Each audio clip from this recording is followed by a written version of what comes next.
Deux pays ont rendez-vous dimanche prochain pour aplanir leurs divergences.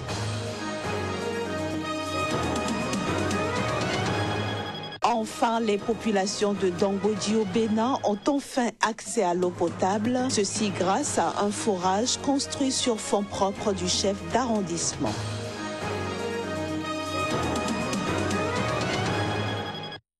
Bonsoir et bienvenue à toutes et à tous. Avant le développement des titres, sachez que 3 plateformes de l'opposition appellent à des marches de protestation le 26 mai prochain en République démocratique du Congo. Ceci pour protester sur toute l'étendue du territoire congolais contre l'arrêt de la Cour constitutionnelle autorisant le président Joseph Kabila à rester au pouvoir au-delà du terme de son mandat. Pour les manifestants, la Cour, en rendant une pareille décision, a démontré qu'elle est au service de Joseph Kabila et de ses partisans pour leur permettre de demeurer au pouvoir par défi et au mépris total aussi bien de la Constitution que du peuple congolais. Et puis, on en sait un peu plus sur les vraies motivations de l'inculpation de l'opposant Kizza Besigye en Ouganda. Il lui a reproché le fait qu'il conteste les résultats de la présidentielle qui, au mois de février dernier, a abouti à la réélection de Yoweri Museveni pour un 5e mandat. Les charges contre Kizza Besigye découlent donc du fait qu'il ne cesse de se proclamer vainqueur de cette présidentielle, d'appeler à une enquête indépendante sur les résultats, sans oublier sa prestation de serment. Selon le porte-parole de l'institution judiciaire ougandaise, Kizza Besigye a fait des déclarations en divers lieux et à divers endroits dans le pays. Le Nigeria a accueilli ce samedi un sommet international sur la sécurité en présence du président français François Hollande. Objectif, tenter de mettre fin à l'insurrection de Boko Haram dont les liens tissés avec le groupe État islamique alarment de plus en plus les Nations Unies. Reportage. Dans le but de mettre fin à l'insurrection islamiste et aux exactions de Boko Haram, le Nigeria a abrité ce samedi un sommet international sur la sécurité en présence du président français François Hollande. Au terme de ce sommet, Hollande a affirmé que Boko Haram constitue toujours une menace et compromet en grande partie la paix et la stabilité en Afrique. Ce groupe terroriste a été repoussé, ce groupe terroriste a été amoindri, ce groupe terroriste a été obligé de reculer. Ce groupe terroriste est pourchassé, a laissé les territoires qu'il contrôlait et a pu ainsi être encore davantage ciblé. Ce groupe terroriste reste néanmoins encore une menace. Mais les résultats sont déjà impressionnants. Dans la lutte contre Boko Haram, il y a eu des points très importants qui ont été marqués. Ce sommet qui s'est tenu à Abuja est le signe d'une coopération militaire régionale et d'un soutien international croissant pour tenter de mettre fin à l'insurrection de Boko Haram. 2 ans après un premier sommet tenu à Paris, l'enjeu des discussions de ce sommet a porté cette fois sur le succès des opérations militaires en cours et la résolution rapide de cette crise humanitaire. Rappelons que, depuis l'arrivée de Muhammadu Buhari à la tête du Nigeria il y a 1 an, l'armée a multiplié les victoires militaires contre Boko Haram, conduisant le président à annoncer que le groupe islamiste était techniquement vaincu. L'actualité au Nigeria, c'est aussi les syndicats qui appellent à une grève illimitée la semaine prochaine pour protester notamment contre l'augmentation soudaine de 67% du prix de l'essence à la pompe. Ces syndicats donnent jusqu'à mardi prochain au gouvernement nigérian pour ramener le prix de l'essence à 86,5 naira le litre. Autrement, ils mettront leurs menaces à exécution dès mercredi prochain. Dimanche prochain, le Sénégal va discuter avec la Gambie du blocus routier imposé depuis 3 mois par ses transporteurs. Le ministre sénégalais des Affaires étrangères veut croire que ce sera l'occasion pour les 2 pays de régler définitivement le différend qui les oppose. La relation Gambie-Sénégal est une relation spéciale, à nul autre pareil dans le monde, en raison du fait en raison de la géographie. Je ne parle même pas de l'histoire qui fait que c'est un seul peuple sous deux administrations différentes. Ces crises-là, et des crises périodiques, ce n'est pas la première fois qu'on a ces problèmes à la frontière. Il faut que définitivement qu'on puisse les résoudre. Il ne faut pas que ça soit un programme récurrent tous les 2 ou 3 ans. Il ne faut pas qu'il y ait de tabou. Il faut que la Gambie pose les problèmes qu'elle juge nécessaire de poser sur la table et nous aussi nous poserons sur la table. Un tribunal égyptien a condamné aujourd'hui 51 manifestants à 2 ans de prison. Ces personnes étaient jugées pour manifestation sans permis et attroupement. Les faits qui leur sont reprochés remontent au 25 avril dernier, date où la police a procédé à des dizaines d'arrestations lors de rassemblements dénonçant la rétrocession de 2 îles inhabitées de la mer Rouge à l'Arabie Saoudite.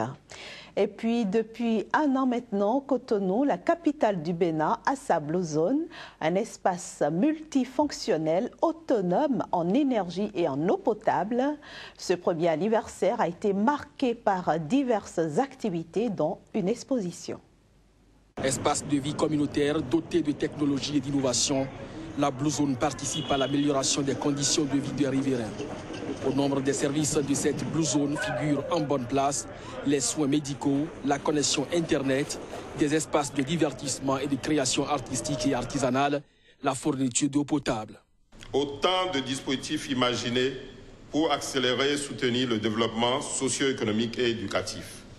Chers invités, partenaires au développement économique et social de l'Afrique, le groupe Bolloré initie cet ambitieux projet destiné à réduire la fracture énergétique au Bénin.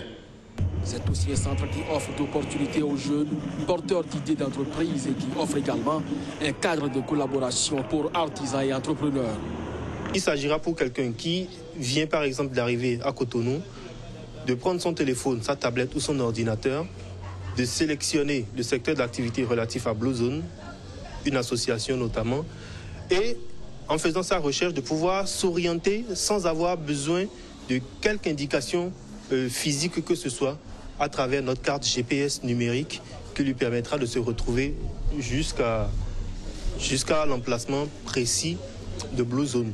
D'une part. D'autre part, nous contribuons aussi à améliorer la visibilité de Blue Zone puisque notre plateforme est très visitée. Nous sommes à plus de 20 000 visites par mois.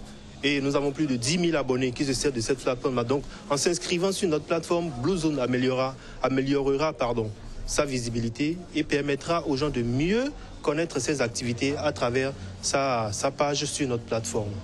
La réalisation de ce joyau est le témoignage vivant et une source de motivation supplémentaire dans une Afrique en pleine mutation économique avec de fortes demandes énergétiques. Des Blue Zones, il n'y en a pas partout au Bénin. Dans certaines localités, par exemple, l'accès à l'eau potable demeure encore un casse-tête pour les populations. Ce n'est désormais plus le cas à Dangboudi, un village de l'arrondissement de Zivier. Là-bas, un forage a été construit sur fonds propres du chef d'arrondissement de la localité. Johannes Tawanou et Floris Dossa pour le compte-rendu. Les promesses de campagne n'engagent que ceux qui y croient, a-t-on coutume de dire.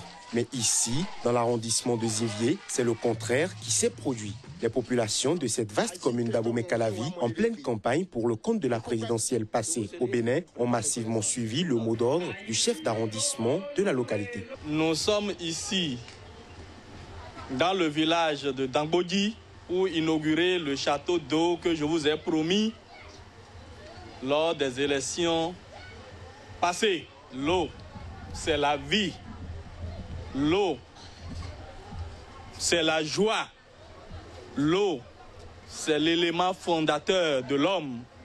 C'est l'élément sans lequel l'homme ne pourrait vivre. Les habitants du village de Dangboudi, avec ce forage, pourront désormais boire et utiliser de l'eau potable. Avant cette infrastructure, ces populations devaient subir un chemin de croix pour avoir le précieux liquide. Nous nous approvisionnons depuis ce temps, pendant la saison sèche, dans les villages voisins et auprès de quelques points d'eau privés. Pendant la saison des pluies, nous consommons l'eau pluviale. D'une valeur de plus de 3 millions de francs CFA, le donateur qui, dans la même journée, en a inauguré une semblable dans l'arrondissement d'Akasato, a promis un deuxième forage pour les populations du village de Dangboudi. Ici, Christophe Haïssi part avec l'assurance d'avoir une armée en ordre pour de futures batailles. Nous restons au Bénin cette fois-ci pour parler sport avec la 13e édition du Tour cycliste international du Bénin. 9 pays prennent part à cette édition 2016 composée de 3 étapes et de 2 critériums. Voici le résumé des 2 premières étapes avec Denis Pémoncé. Et voilà le coup d'envoi de la première étape du Tour cycliste international du Bénin à Parakou, au nord du pays. Longue de 160 km, cette étape constitue la plus longue du Tour et a pour point de chute la ville de Savè au centre du Bénin. Au total, 53 coureurs ont signé la fiche d'engagement au démarrage de l'étape. En plus du pays hôte, le Bénin, plusieurs pays africains et européens ont répondu à l'invitation du promoteur du Tour, Francis Ducreux, et de la Fédération béninoise de cyclisme. Il s'agit notamment du Burkina Faso, de la Côte d'Ivoire, de la République démocratique du Congo, du Togo, du Ghana, du Nigeria, de la France et de la Belgique. Très tôt, le premier groupe d'échappés s'est constitué avec la manœuvre burkinabé, ivoirien, nigérien et belge.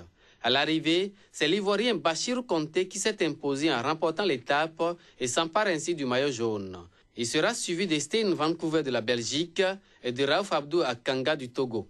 Je me suis battu depuis le départ, du départ kilomètre 0 jusqu'à l'arrivée, avec une échappée de 3 coureurs. Après rejoint par 10 personnes, après 10 autres. Et après, ça s'est jugé au sprint et je gagne.